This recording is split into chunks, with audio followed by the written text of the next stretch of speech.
اعوذ باللہ من الشیطان الرجیم، بسم اللہ الرحمن الرحیم۔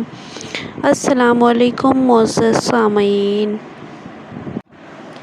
آج کی ویڈیو میں آپ کے ساتھ شیئر کیا جائے گا کہ کیا واقعہ ہی دنیا کے ہر انار میں جنت سے دانہ آتا ہے؟ اس بات میں کس حد تک سچائی ہے وہ آپ کے ساتھ اسلامک پوائنٹ آف ویو سے شیئر کیا جائے گا۔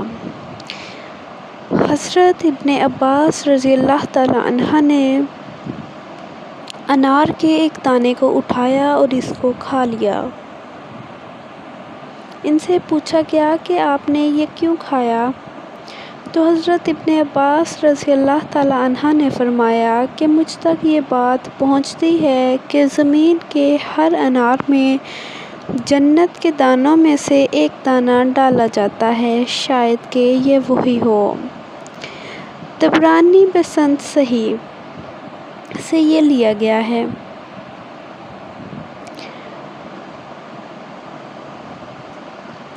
کنز الامال جنت کے حسین مناظر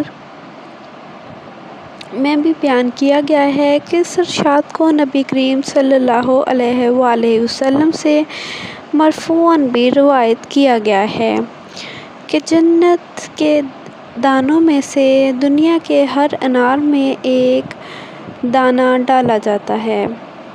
تو اگر انار کھولتے وقت یا انار کھاتے وقت آپ کے ہاتھ سے یا آپ کے چمچ سے یا پلیٹ سے کوئی انار کا دانہ بھی سلپ ہو جائے تو اسے اٹھا کر صاف کر کے کھا لیجیے گا، کیونکہ دنیا کے ہر انار میں جنت کا ایک دانہ ہوتا ہے۔